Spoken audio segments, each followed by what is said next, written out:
Jadi ini lanjutan dari KW Super 2 kemarin untuk menjawab beberapa pertanyaan dari peserta yang belum terjawab. Untuk pertanyaan pertama, kan kita sama-sama tahu ya dok, berdasarkan materi kemarin, kalau ibu hamil ini saat menderita COVID-19 sering mengalami keadaan tanpa gejala.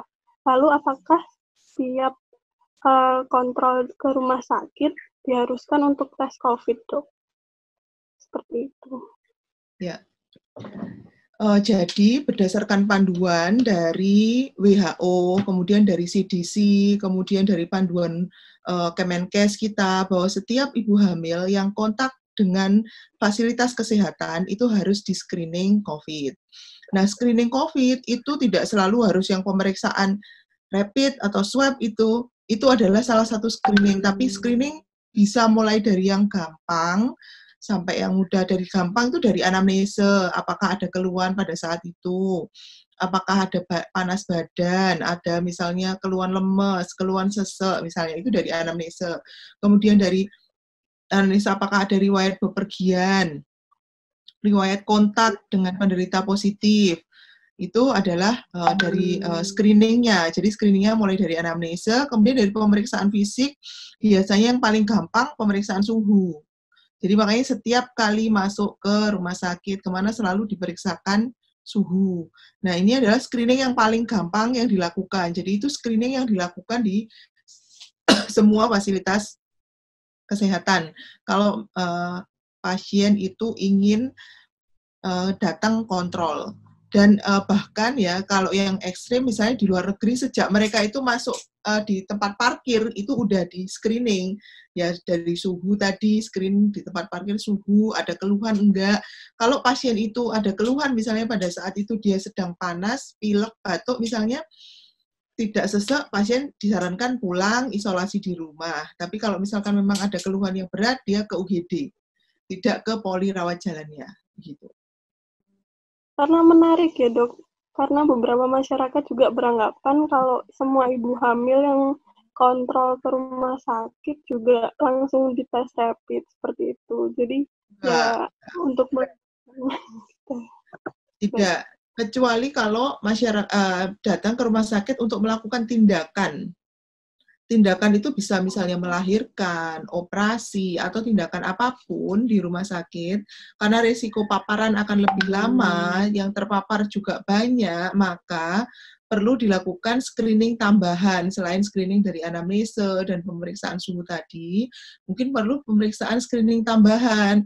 Pemeriksaan screeningnya apa? Bisa dari lab itu bisa misalkan DL, NRR, kemudian CRP, kemudian dari pemeriksaan rapid test seperti itu, atau swab, itu kalau akan dilakukan tindakan. Tapi kalau untuk datang ke poli, tidak diperiksakan rapid dan swab itu. Screeningnya dari anamnese dan suhu misalnya, itu yang paling gampang. Baik dokter. Saya lanjut ke pertanyaan kedua ya dok. Ya.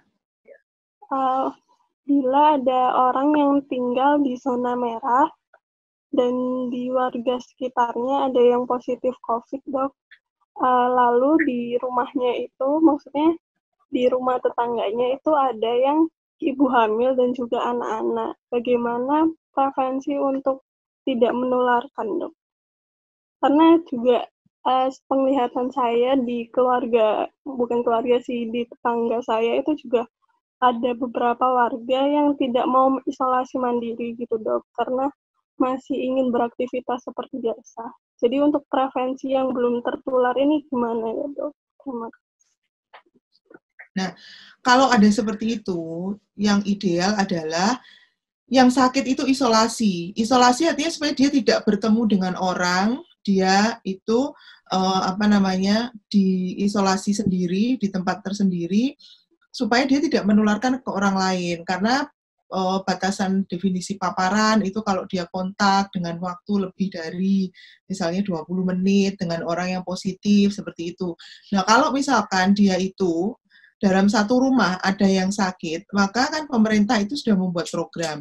Kalau di rumah itu memungkinkan dia untuk isolasi mandiri, artinya dia di rumahnya ada kamar terpisah, gitu. Maka itu dia bisa melakukan isolasi mandiri di rumah dengan persyaratan ada kamar yang terpisah. Dia selalu 24 jam bertemu dengan siapapun harus menggunakan masker. Dia menggunakan face shield, menerapkan protokol kesehatan. Itu untuk yang sakit. Jadi dia di dalam rumah aja, tidak bercakap-cakap, tidak mengurangi interaksi dengan orang yang serumah.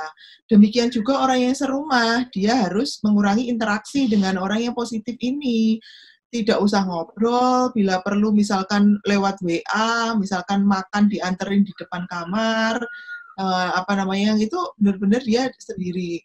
Kalau misalkan dia memang terpaksa harus berkomunikasi di ruang terbuka, dia keluar, berjemur, gitu, tidak berhadapan dengan langsung.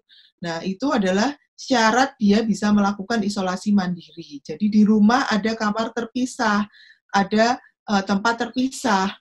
Nah, kalau di rumah ini tidak ada tempat terpisah, maka dia tidak persyaratan isolasi mandiri pasien ini tidak memenuhi syarat, sehingga dia harus dilakukan isolasi di komunitas. Contohnya di sini misalnya isolasi komunitas itu kayak di rumah sakit di asrama haji.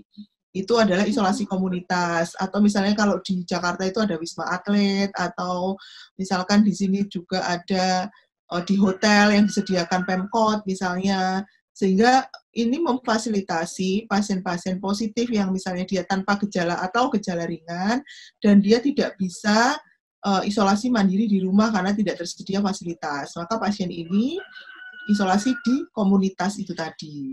Nah, kembali lagi kalau orangnya yang positif ini harus mau dong, dia itu harus sadar bahwa dia berisiko menularkan, maka dia harus membatasi aktivitasnya untuk tidak bertemu dengan orang lain misalnya. Nah, kalau orang ini masih juga pengen keluar, pengen itu, berarti dia tidak sadar kalau dia itu bisa berpotensi menularkan ke anggota keluarga yang lainnya gitu. Jadi edukasi itu sangat diperlukan. Dan tentu ya kalau misalkan dalam satu rumah ada yang positif, di situ ada yang hamil, ada yang anak-anak yang rentan untuk tertular, maka dia harus diedukasi dan dia harus sadar bahwa kalau misalkan ibu hamil yang tertular itu buntutnya bakalan panjang karena habis itu dia melahirkan, dia punya bayi yang risiko tertular dan dia high risk, itu harus disadari bahwa dia betul-betul harus menjaga kontak, melimitasi. Dan kalau misalkan yang serumah itu harus pakai masker 24 jam, tidak bertemu dengan dia, dan juga di screening juga, screening kontak karena dia harus di tracing karena dia serumah atau ada anggota keluarga yang positif, maka dia harus diperiksa apakah memang dia juga positif atau enggak. Kalau enggak, maka dia menjaga supaya tidak tertular. Kalau positif, maka dia juga harus isolasi mandiri.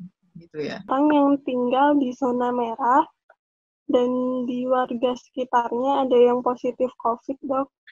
Lalu di rumahnya itu, maksudnya di rumah tetangganya itu ada yang ibu hamil dan juga anak-anak. Bagaimana prevensi untuk tidak menularkan, dok? Karena juga penglihatan saya di keluarga, bukan keluarga sih, di tetangga saya itu juga ada beberapa warga yang tidak mau isolasi mandiri gitu, dok, karena masih ingin beraktivitas seperti biasa. Jadi untuk prevensi yang belum tertular ini gimana ya, dok? Terima kasih. Nah, kalau ada seperti itu, yang ideal adalah yang sakit itu isolasi. Isolasi artinya supaya dia tidak bertemu dengan orang, dia itu diisolasi sendiri di tempat tersendiri supaya dia tidak menularkan ke orang lain. Karena batasan definisi paparan itu kalau dia kontak dengan waktu lebih dari misalnya 20 menit dengan orang yang positif seperti itu. Nah, kalau misalkan dia itu dalam satu rumah ada yang sakit, maka kan pemerintah itu sudah membuat program. Kalau di rumah itu memungkinkan dia untuk isolasi mandiri, artinya dia di rumahnya ada kamar terpisah, gitu. Maka itu dia bisa melakukan isolasi mandiri di rumah dengan persyaratan ada kamar yang terpisah. Dia selalu 24 jam bertemu dengan siapapun harus menggunakan masker. dia menggunakan face shield, menerapkan protokol kesehatan. Itu untuk yang sakit. Jadi dia di dalam rumah aja, tidak bercakap-cakap, tidak mengurangi interaksi dengan orang yang serumah. Demikian juga orang yang serumah, dia harus mengurangi interaksi dengan orang yang positif ini. Tidak usah ngobrol, bila perlu misalkan lewat WA, misalkan makan dianterin di depan kamar, itu benar-benar dia sendiri. Kalau misalkan dia memang terpaksa harus berkomunikasi di ruang terbuka, dia keluar, berjemur gitu, tidak berhadapan dengan langsung. Nah, itu adalah syarat dia bisa melakukan isolasi mandiri. Jadi di rumah ada kamar terpisah, ada tempat terpisah. Nah, kalau di rumah ini tidak ada tempat terpisah, maka dia tidak persyaratan isolasi mandiri pasien ini tidak memenuhi syarat, sehingga dia harus dilakukan isolasi di komunitas. Contohnya di sini misalnya isolasi komunitas itu kayak di rumah sakit di asrama haji. Itu adalah isolasi komunitas. Atau misalnya kalau di Jakarta itu ada Wisma Atlet, atau misalkan di sini juga ada di hotel yang disediakan Pemkot misalnya. Sehingga ini memfasilitasi pasien-pasien positif yang misalnya dia tanpa gejala atau gejala ringan, dan dia tidak bisa isolasi mandiri di rumah karena tidak tersedia fasilitas. Maka pasien ini isolasi di komunitas itu tadi. Nah, kembali lagi kalau orangnya yang positif ini harus mau dong, dia itu harus sadar bahwa dia berisiko menularkan, maka dia harus membatasi aktivitasnya untuk tidak bertemu dengan orang lain misalnya. Nah, kalau orang ini masih juga pengen keluar, pengen itu, berarti dia tidak sadar kalau dia itu bisa berpotensi menularkan ke anggota keluarga yang lainnya gitu. Jadi edukasi itu sangat diperlukan. Dan tentu ya kalau misalkan dalam satu rumah ada yang positif, di situ ada yang hamil, ada yang anak-anak yang rentan untuk tertular, maka dia harus diedukasi dan dia harus sadar bahwa kalau misalkan ibu hamil yang tertular itu buntutnya bakalan panjang karena habis itu dia melahirkan, dia punya bayi yang risiko tertular dan dia high risk, itu harus disadari bahwa dia betul-betul harus menjaga kontak, melimitasi. Dan kalau misalkan yang serumah itu harus pakai masker 24 jam, tidak bertemu dengan dia, dan juga di screening juga, screening kontak karena dia harus di tracing karena dia serumah atau ada anggota keluarga yang positif, maka dia harus diperiksa apakah memang dia juga positif atau enggak. Kalau enggak, maka dia menjaga supaya tidak tertular. Kalau positif, maka dia juga harus isolasi mandiri. Gitu ya. Saya lanjut ke pertanyaan kedua ya, Dok. Ketiga maksudnya. Kan sejak Juni lalu di Surabaya mulai digalakkan ya, Dok, rapid test massal yang gratis. Lalu di daerah Jawa Barat kemarin, setahu saya juga mulai menggalakkan tes massal untuk swab, namun dibatasi untuk ODP dan juga PDP. Lalu beredar opini di masyarakat kalau tempat untuk tes ini bisa menjadi sumber penularan, Dok. Jadi beberapa warga merasa takut buat mengikuti screening. Bagaimana tanggapan dokter? Ya, itu betul. Maksudnya setiap kali tempat kerumunan orang itu berisiko untuk terjadi penularan. Sehingga bukan hanya di tempat dilakukannya swab ataupun dilakukannya rapid test, asalkan itu di tempat yang ngurumpul banyak orang, itu bisa berisiko terjadi penularan. Dan kalau itu screening, biasanya kalau screening di masyarakat itu kan di pasar misalnya dilakukan di suatu tempat tertentu, itu biasanya kan memang orangnya belum ada gejala, sehingga kita nggak tahu dia ada gejala atau enggak ya. Supaya risiko penularannya rendah, maka harus diatur bahwa tidak ada kerumunan. Artinya jamnya yang datang itu ditentukan misalnya supaya tidak bertemu antar orang. Lah kalau misalnya dia ngantri banyak terus berkerumun, ya jelas itu menjadi faktor risiko penularan. Dan yang dikhawatirkan apakah dengan di swab orangnya kan buka mulut atau dia dari hidung misalnya, itu risiko penularan, ya jelas. Oleh karena itu yang memeriksa kan harus menggunakan hazmat. Karena penularan kan dianggap dari droplet yang dia akan terpancar pada orang itu saat bicara atau saat dia diambil swab. Oleh karena itu pada saat pengambilan itu ya dia nggak boleh berkerumun dan dilakukan di tempat terpisah dari yang menunggu misalnya untuk meminimalisir penularan. Jadi misalkan yang menunggu yang dilakukan pemeriksaan dan yang menunggu harus lebih dari 2 meter untuk menghindari penularan itu gitu. Makanya bukan hanya pada saat pengambilan sampel, tapi pada kegiatan apapun kita disarankan untuk tidak berkerumpul banyak orang. Itu untuk meminimalisir penularan. Gitu. Baik dok. Lalu juga ada opini lagi karena di tes ini kan berhubungan langsung ya dok dengan darah dan juga droplet, maksudnya cairan tubuh. Apakah dari tenaga kesehatannya sendiri kayak mengganti handscoon-nya gitu ya dok tiap kali meriksa orang yang berbeda? Ya itu tentu itu adalah kalau misalkan kita handscoon yang kita pakai itu perlindungan terhadap tenaga kesehatan dan perlindungan terhadap pasien begitu. Jadi kalau dia memegang pasien ya dia harus mengganti handscoon-nya. Karena kalau enggak kita aja kalau misalnya kita nggak pakai handscoon ya antara kita harus 5 moment cuci tangan antara pada saat akan memegang pasien, sesudah memegang pasien, sesudah terkena alat percikan cairan tubuh. Jadi dia harus mencuci tangannya. Nah, kalau dia menggunakan handscoon ya dia harus berganti karena handscoon kan tidak bisa dicuci. Dan juga walaupun dikasih sanitizer juga dia tidak bisa. Jadi dia harus mengganti handscoon-nya. Satu pasien, satu handscoon. Dia harus membuang handscoon-nya, ganti handscoon yang baru. Gitu. Baik dok. Jadi harusnya opini ini bisa terpatahkan gitu dok. Maksudnya tenaga kesehatan pasti juga memprioritaskan keamanan dari pasien. Jadi juga pasti diganti gitu kan ya dok? Iya. Betul. Oke, langsung lanjut ke pertanyaan terakhir ya dok. Kan di era new normal ini mulai banyak dibuka tempat-tempat umum seperti tempat ibadah, terus juga sekolah yang di zona hijau juga mulai memutuskan untuk membuka sekolahnya. Bagaimana tanggapan dokter terkait ini? Karena ibu hamil dan juga anak-anak kan juga rentan untuk tertular gitu dok. Terima kasih.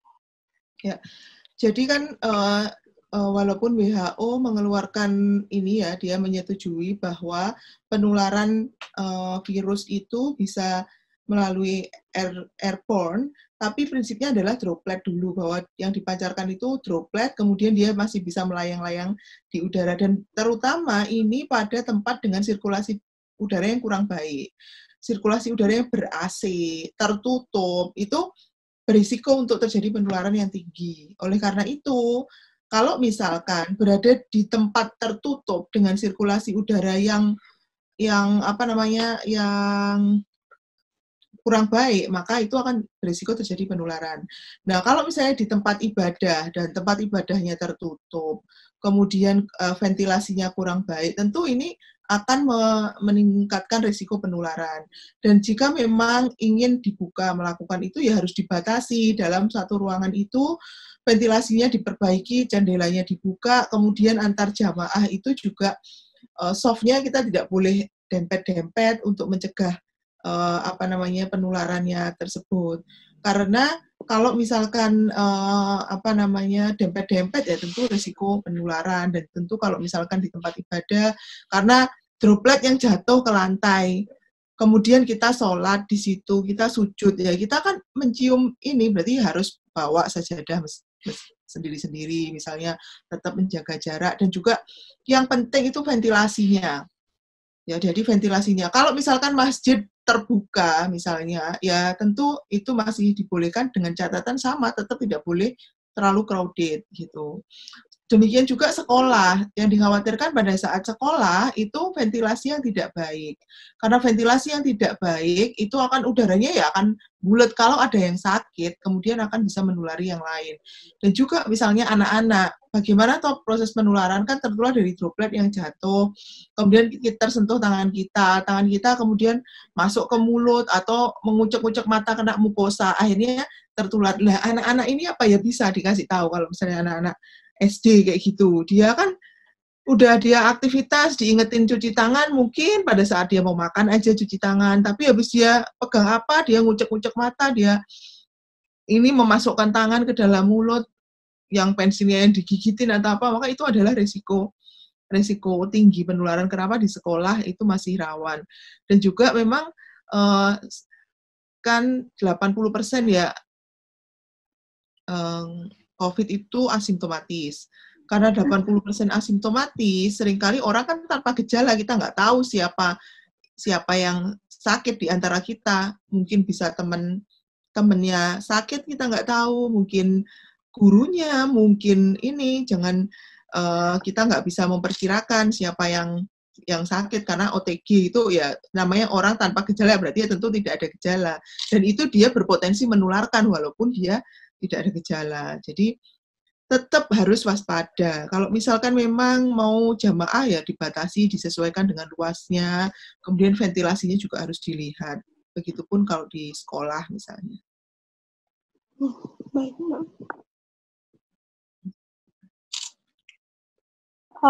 Dok, akhir-akhir ini kan mulai banyak juga kayak artis-artis terus juga YouTuber gitu yang mulai kayak apa ya, berinteraksi dengan artis lain, tapi penggunaan APD-nya tidak menggunakan masker, hanya menggunakan face shield.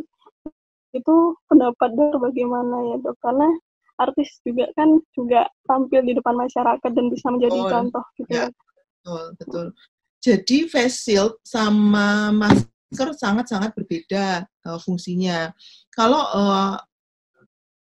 masker tentu yang bisa melindungi sebetulnya kan masker bedah ya. Kalau masker kain pun dia hanya kira-kira 10% dia bisa melindungi, karena partikel yang virus itu kan sangat kecil sekali.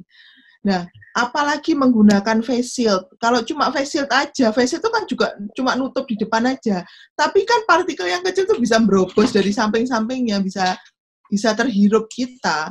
Nah, kalau face shield itu dia perlindungan terhadap droplet yang gede, yang secara langsung. Misalnya kita ngomong gini, dropletnya nyemprot di depan, itu terlindungi dengan face shield. Nah, tapi kalau yang partikel yang kecil sekali, virus yang diameternya sangat kecil, yang di bawah 0,125 katanya ukurannya corona itu, ya dia masih bisa. Jadi kalau misalkan pakai face shield aja, ya itu tidak melindungi. Ya, tentu ya ini kita berhadapan dengan masalah ini ya, dari sisi estetika, dari segi ini ditutupi masker, orangnya penampilannya nggak jelek, raut muka kita nggak kelihatan, mulut kita ngomong apa nggak nampak, sehingga pakai face shield aja. Maksudnya supaya perlindungan, tapi face shield itu hanya melindungi droplet yang jelas, semprotannya aja. Tapi partikel kecilnya ya tidak. Gitu. Tetap masker harus. Walaupun masker kain itu juga rendah, tapi itu masih lebih baik daripada tidak menggunakan masker. Oke. Bagus. Mas Lino mungkin ada tambahan, Mas? Dokter, ingin bertanya. Ini dari pribadi saya, untuk kira-kira sekarang untuk kondisi COVID-19 untuk ibu hamil di Sutomo bagaimana nih?